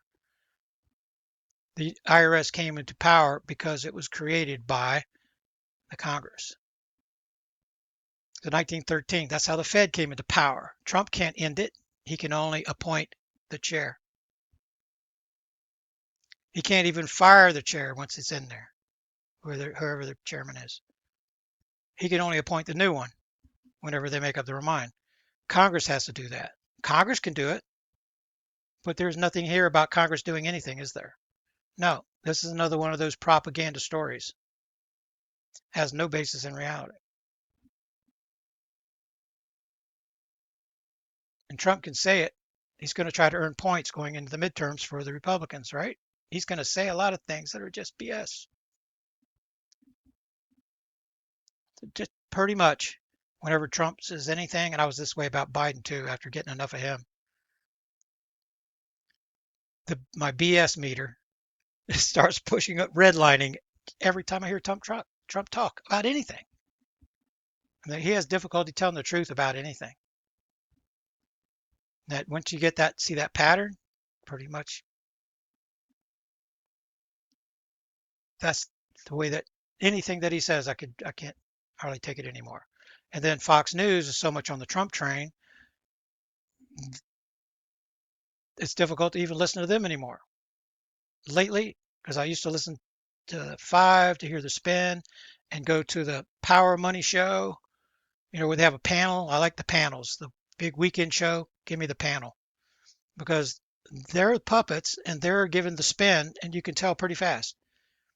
Sometimes you don't have to listen to them. You just look at what's in the underneath, the little ticker tape that's going across the bottom pretty much tells the story. That's the narrative. That's the spin. Their producers are under the control of the banksters. But lately, I can't even watch any of those shows anymore because lies are coming out of their mouths in the first 10 seconds. Propaganda spin. They're trying to mold my opinion. So I end up going to regular YouTube and pulling up the kernels or pulling up Nima, pulling up Mario and find out what's live and get it. And they'll tell you in the update, this is what's happening this hour. And then you get the commentator from one of the colonels, one of the lieutenant colonels, whether it's Karen, Lieutenant Colonel Karen, or McGregor, or Daniel Davis, somebody like that. Scott Ritter. Where am I? Oh, over here. Here, Mario. This guy right here. He has one of the best shows out there. Alex Jones walks us through the darkest scenario on the board. He doesn't soften the word. It doesn't soften a word of it. I think Israel will nuke him within hours. I don't think that's going to happen. You get the worst case scenario for me a lot. So some of those things that I'm telling you is a little bit overboard, but that's preparing for the worst case scenario. So I'm a worst case scenario guy. That's how I got myself into trouble. Out there preparing for the worst case scenario, and every weekend, like it's my last weekend, caught up with me. So use my example so it doesn't happen to you. Moderation, moderation, moderation. The I don't see when you go up the escalation ladder and it leads to nukes, then you're going to bring BRICS in, and Russia and China and India, and Israel is going to be blown off the map. That's not going to happen likely because the players involved are not going to let it happen. Even the custodians of this planet are not going to let that happen. It's in this assassination deal. So Trump is worrying about being assassinated, like Iran's going to assassinate him. He's all worried about it. I'm like, hey, put on your big boy pants. That's what you did to them. How many tens of millions of people are visiting or going to that funeral procession? How many people have you ticked off because you killed their leader? You don't say, let's have a negotiation and then go kill their leader. He comes out of hiding to be part of the negotiations and then you whack him. Well, tit for tat, man. In the best case scenario, they should do the same thing to you. In the worst case scenario, they want to kill us all, right? So that was your decision. Now you broke it, you fix it or not. And if they kill you, then you'd be one of the presidents that got killed. And if you get killed and it's not the global banksters, I'd be real surprised. That's who whacked Abraham Lincoln. That's who whacked JFK. Anybody that won't do their bidding.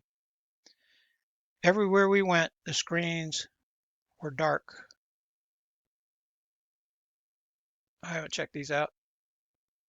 I like to check them out on the weekend. See the drone attacks, what's happening in Lebanon. I think you can kind of get the truth there.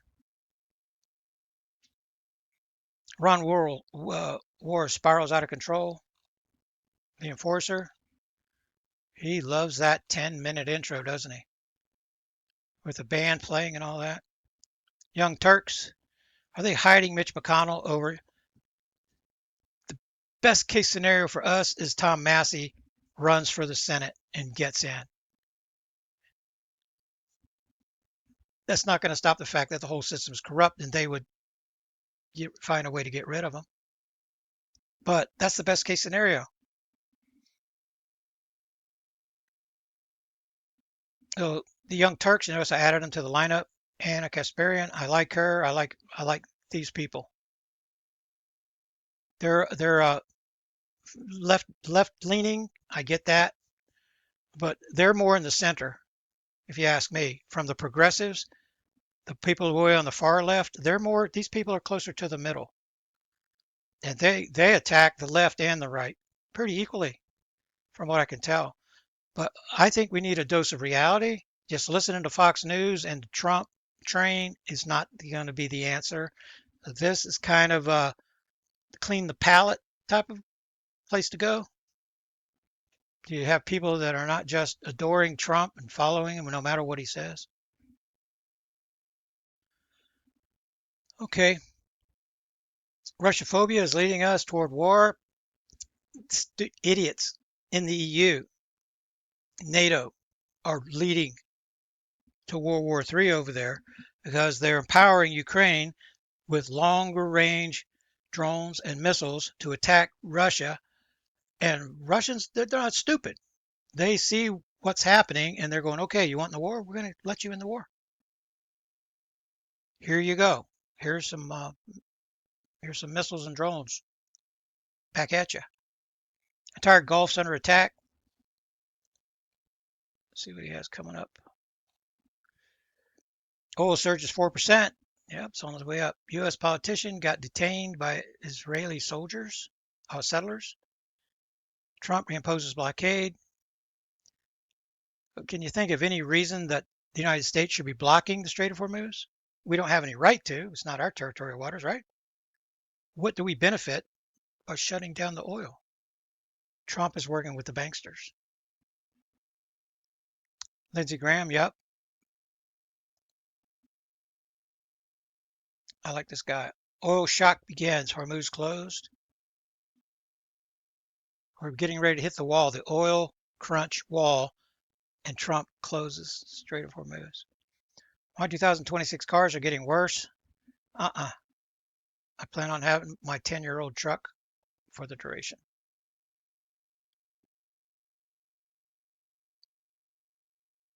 These newer vehicles. Now, if this refrigerator, I was worried about the old refrigerator because it seemed like it was running all the time. And now it seems like I should have kept it. The one that I have literally runs all the time. It's built to run all the time. Like, oh my God, it has those chips in it. I wish I'd have kept the older one now. The newer appliances, the newer cars, the newer stuff. Just something to think about whenever you have to replace something, washer, dryer, or something. Then the good used one might be the way to go. Nurses and doctors finally speaking out. So I'm seeing a trend of more and more doctors, nurses leaving, emergency rooms, clinics closing, hospitals closing, remote control. Remote control is going to be the place to be. So a highly skilled, technically skilled doctor, a surgeon, when he can work with remote control tools, he can work on people hundreds or even thousands of miles away. Then you need fewer doctors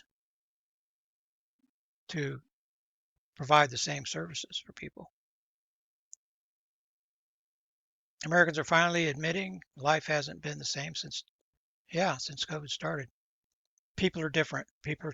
Everything's changing around us. The economy's changing. Everything's changing so rapidly. People can't keep up. Service workers are exposing how. So Brian, you sent me this link, and you told me that it's turning into a comedy. That it was so funny. So if you check this out, I haven't checked it out yet. Exposing how customers really treat them. So Brian was getting off on laughing at the people complaining about how they were being treated. Generally, which I don't have to tell you guys probably, Epic Economist guy, he rarely cracks a smile. He's kind of like me. This is terrible. Every day I'm bringing you terrible news that affects me. But that's the reality that we're living in. This guy is not usually, you don't see him even with a smile on his face hardly ever. So it wasn't made to be a comedy. But maybe that's some of the people out there are so entitled. They feel so entitled. I don't think it's these people that are working in these jobs. They're tough jobs, and they're not getting paid hardly anything for it. The dollars in their pocket are, the value is diminishing so quick, they can't keep up. They got to have 2 of these jobs, 3 of these jobs to be able to do it, to be able to get by. So if your house is paid for and you have a good pension, and if you're way more coming in than you have to survive, then you are among the few. Most people, even retired people, are having to get back into the rat race, and it's because our currency is worthless. His symptoms. This is how do you say this? Cyclosporiasis. This is going around. It's in the gut. Gets in the gut, and when it gets a hold of you, it can be severe gastric symptoms. Something you might want to check out. This instance of this right here is increasing. U.S. Army trucks hit.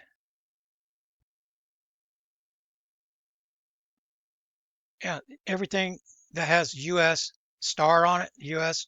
flag on it in the Middle East is more likely to be hit every passing day.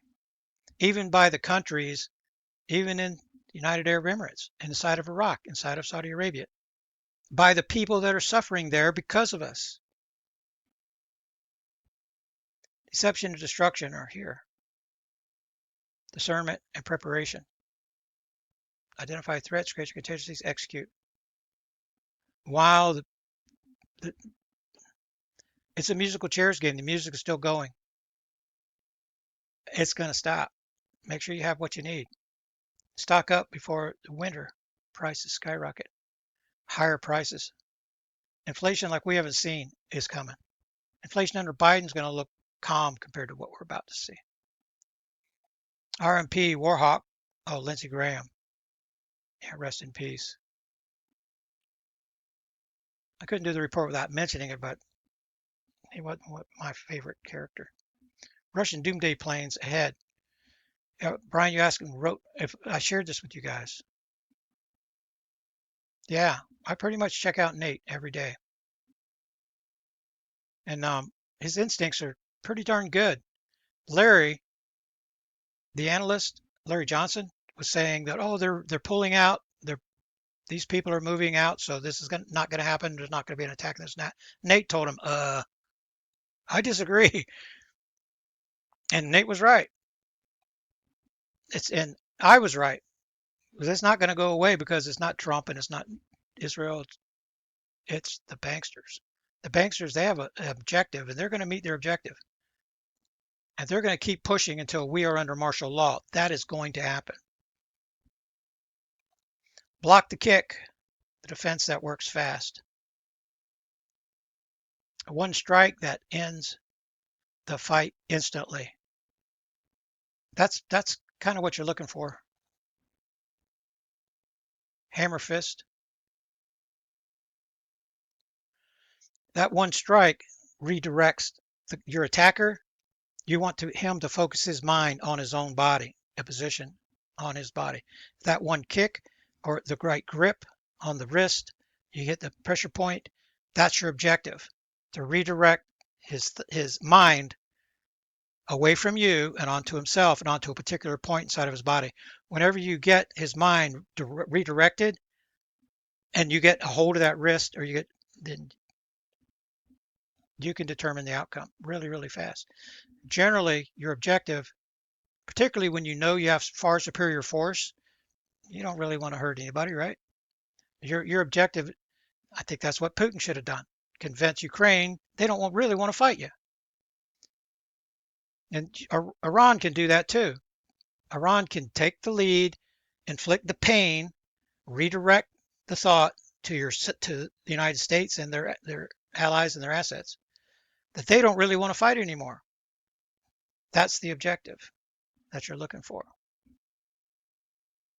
Taken out. No more food. Iran closes it down. U.S. Navy on high alert. And finally, 27, shelf stable foods you can stockpile without oxygen absorbers. 7 forgotten American survival meals worth to bring back. Why PPE will save your life in a crisis.